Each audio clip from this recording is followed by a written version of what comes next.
Up only, Mark. And action, Reacher. Reacher is an eccentric character. Who is this bizarre human being, and why is he so big? It's layered, it's a roller coaster, and obviously there's so much action and excitement all around it.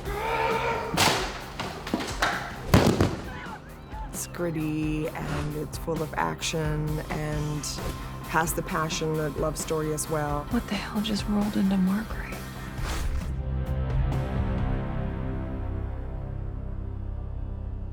The first and I think the most important beat is Reacher comes to town. Reacher is, before he can even enjoy a slice of pie at a diner, arrested for a murder that he clearly did not commit. Well, there has been a murder in Margrave, and in classic kind of small-town tradition, the latest stranger to show up is accused of it. Because, of course, everybody knows everybody else. How could it be? Who could have done it? And here's this nasty-looking stranger. Obviously, he's the suspect. Desert's gonna have to wait. You're under arrest for murder. So there's a lot going on in Margrave when Reacher arrives. He arrives to a town that on its surface feels like Mayberry. It's blue skies and birds chirping, but there's a dark underbelly to the town. There's corruption within the police department, and there's some unsolved murders, which for a small town is very strange. He's immediately thrust into the middle of Margrave's murder mystery. Come on. You can move faster than that. Obviously, we went on a nationwide, a worldwide search for Jack Reacher. Reacher is 6'5", 250, but he's brilliant and always the smartest guy in the room. And I called Lee Child, several months into the casting process and said, this guy doesn't exist. You've created a unicorn. The role of Reacher for an actor is a tough one because it's not just about the acting talent and what's inside. Part of Reacher's whole presentation to the world is that he's a huge guy. He's intimidating. He's the sort of guy who walks into a room and the temperature drops just a degree. People are a little worried about this huge, rough, tough-looking guy. And so an actor, to do it well, has got to be two things. He's got to be born huge.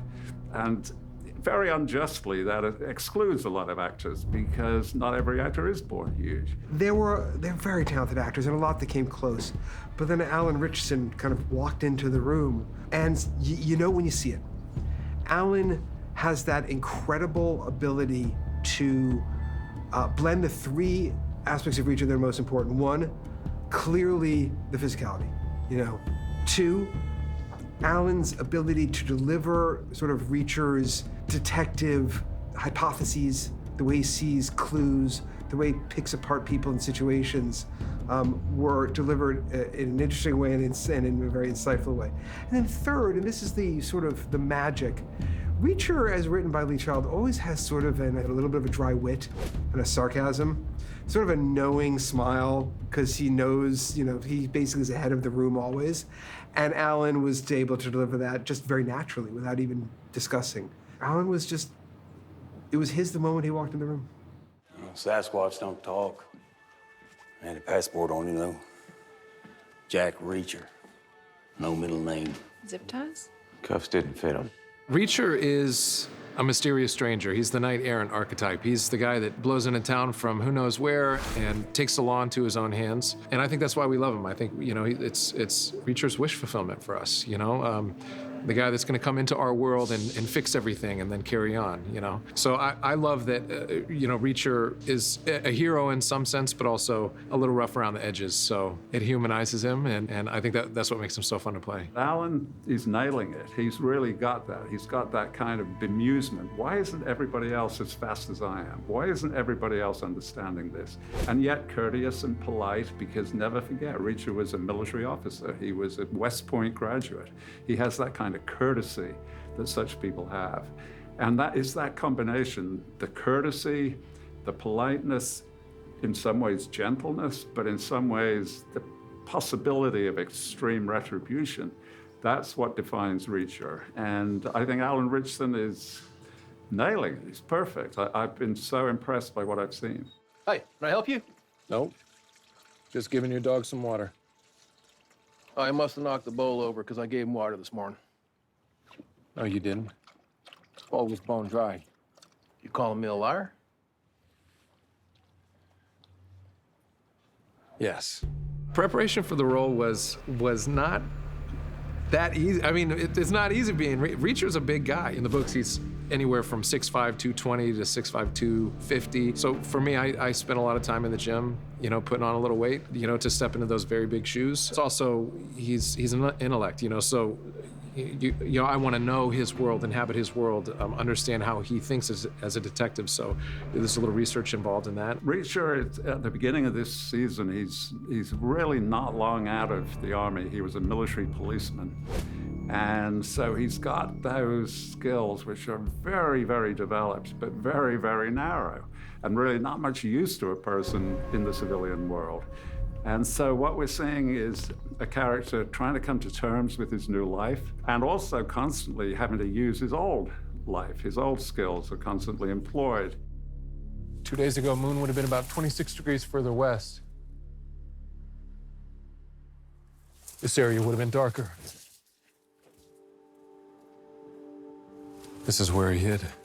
His mind, I think, works a little bit like an Excel spreadsheet, right? There's like cells and boxes. He's gonna go down and check each one. It's logical. It's every, you know, A leads to B leads to C.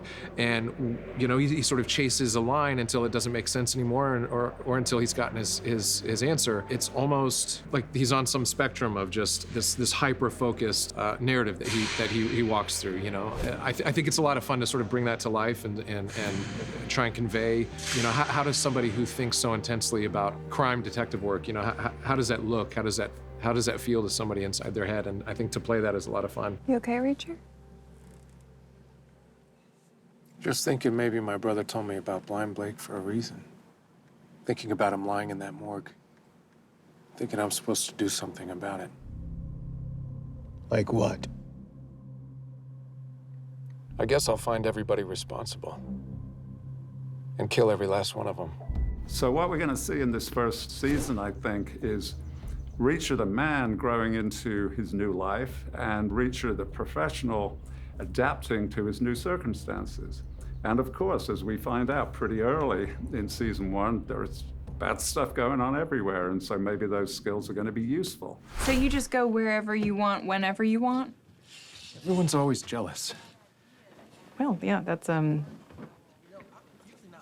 interesting approach to life. I think that the relationship between Roscoe and Reacher really lives in the banter. I think that Reacher is a very dry character, and I think Roscoe is definitely a firecracker and is not afraid to meet him in his sort of jabs. And I think that's kind of what sparks the chemistry between the two of them, is that they both are equally good sparring opponents. And I think that they delight a lot in sort of prodding at the other. I figure your plan's to go to Hubble's house and dig your thumb into his eye until he tells you why he confessed to a murder he didn't commit. Something like that. Yeah, well, I'm gonna be there to make sure that doesn't happen. Now I can either follow you the whole way, or I can save the shoe leather and get in the damn car. The Reacher and Roscoe relationship is my all-time favorite.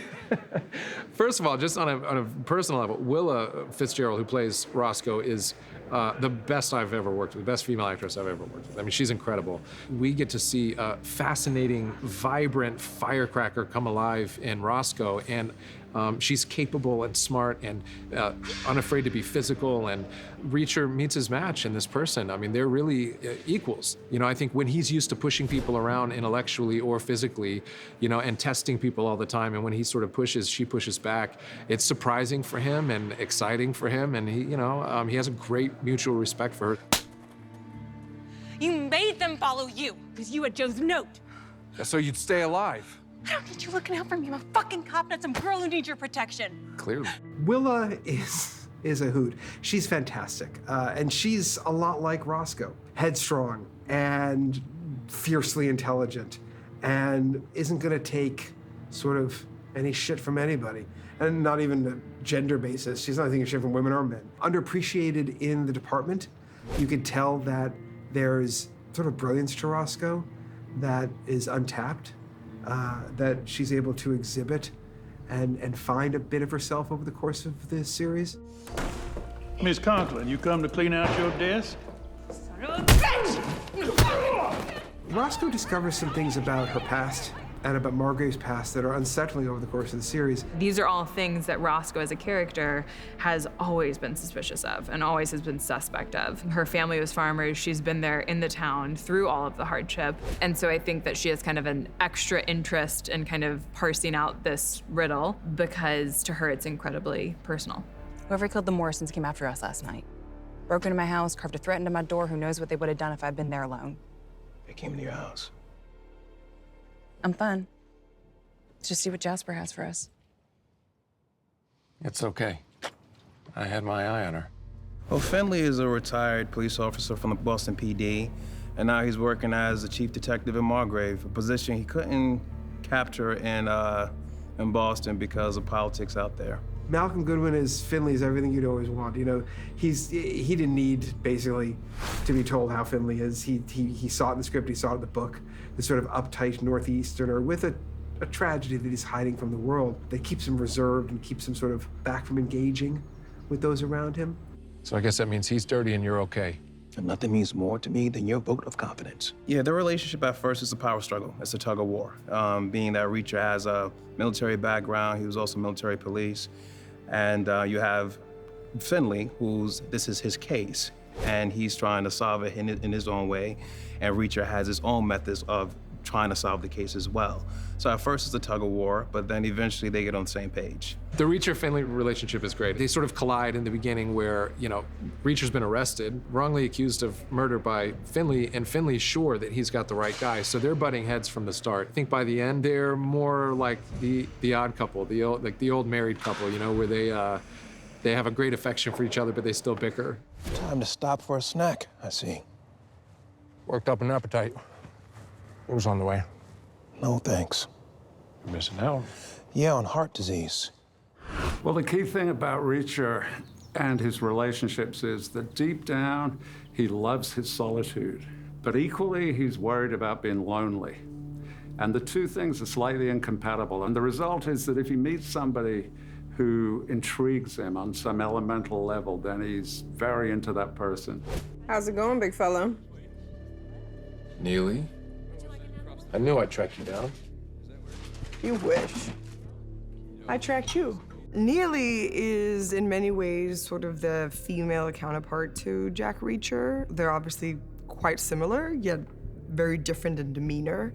My showrunner, Nick Santora, when I first started on the project, he basically described it as, you know, imagine Jack Reacher as a silverback gorilla, and then imagine Neely as this sort of kitten that crawls on top of the silverback gorilla. That's their relationship in terms of, you know, she can push his buttons and you know, not get killed doing it, essentially. You're an emotional dumpster fire, you know that? Stop dissembling. Goodbye, Neely. What's great about what's happening in Margrave when Reacher arrives is that this is a town that's been bought and paid for. They're turning a willful blind eye to what Kleiner and his sons and his henchmen are doing outside of town. As long as Kleiner keeps paying and keeps fixing the sidewalks and making everything pristine and paying off with a stipend all the residents, they're in this sort of blissful state of willful ignorance. It was my understanding you were just passing through. You understood wrong. I figured I'd stick around a while. Margrave's such a nice town. Used to be. Not so much lately.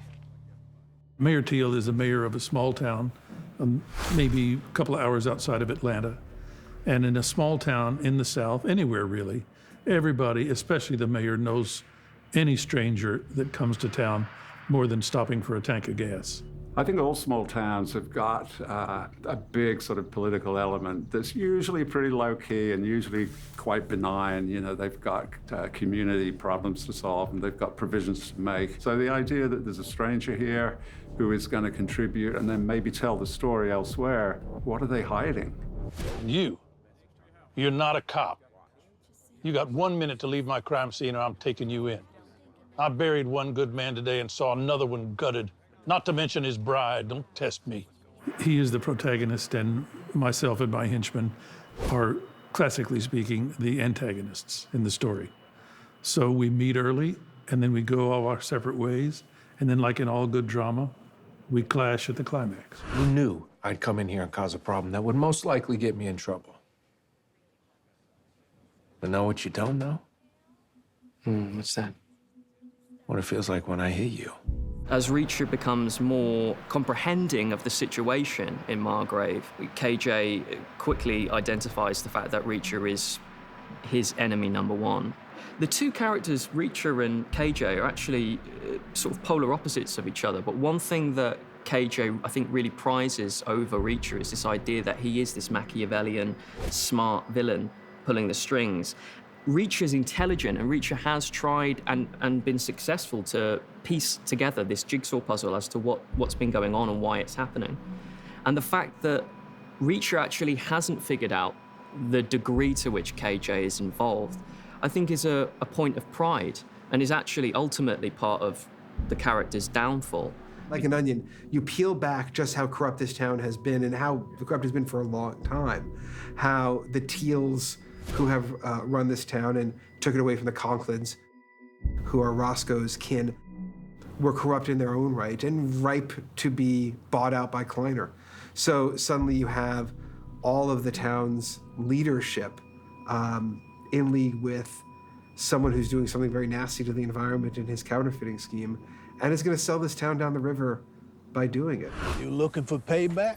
Payback, justice, vengeance. Looking for the whole gang. I've been lucky enough to be on set when I saw a prison fight sequence between Alan and about like 15 goons.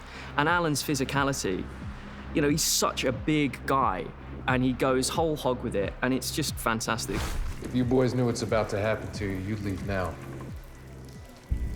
So I'll give you to the count of 3. 1.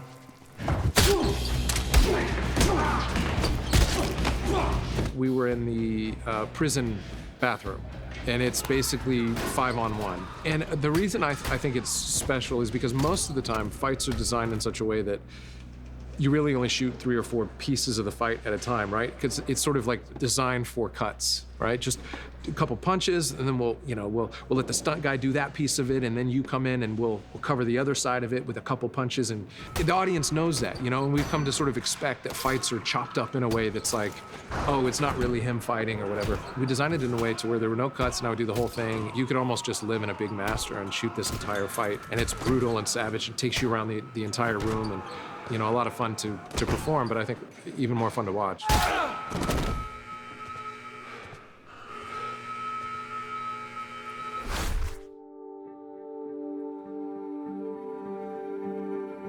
Shooting on the Margrave backlot is surreal. It's a legitimate town. It's huge. It spans the horizon, and yet it's the set that we built here, you know? So you walk in the ice cream shop and you're always disappointed because there's no ice cream in the ice cream shop. It's like when you go to the fridge at night and you're hungry, you just keep opening it thinking there's something. Every time I go in the ice cream shop, I'm waiting for ice cream. It's nothing but 2x4s and sticks in the ice cream shop. But other than that, Margrave is pretty great.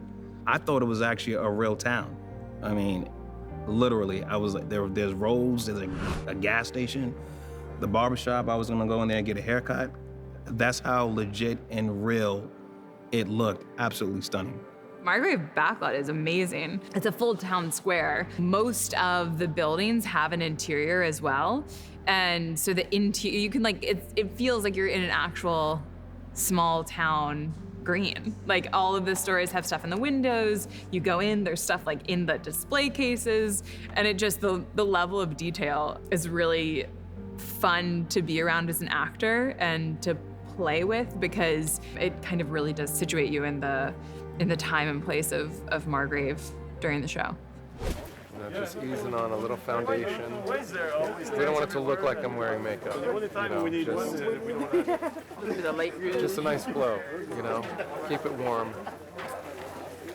I know this is gonna sound sort of corny and sort of cliche, but the nice thing about this several month shoot is it's the nicest crew and cast that I've worked with. And I've worked with a lot of wonderful people, but you know, from Alan, who's number 1 on the call sheet and sets the sort of mood and the professionalism, always here early, always the last guy to walk off of set, to Willa and Malcolm and Mark and others that we've talked about, setting just a friendly, lovely tone of always helping the crew, always being there for the crew as much as the crew is for them. And then our Toronto-based crew has just been wonderful. They've worked through elements that you would not believe. We started shooting in April, and April in Toronto is still winter. It snowed when we were shooting the pilot, which was supposed to be sultry summer Georgia. It didn't always look like this as we talk later in the summer. The crew slogged through sleet and rain and snow to just keep shooting and just keep going in some very, very freezing nights, and I'm incredibly grateful to them. Cut! Save the money, guys. One of the reasons I really love what this show is doing is it kind of blends genres, you know? I mean, it's not just like this is like a drama where you're sort of like miserable every day, you know, like, oh, life sucks. It touches in every genre, including comedy. So it's really entertaining all around. And I think its well-rounded nature is what makes it so unique. And I know I, as an audience member, love feeling something a little more true to life, and that's what this is. Every genre, every facet of life.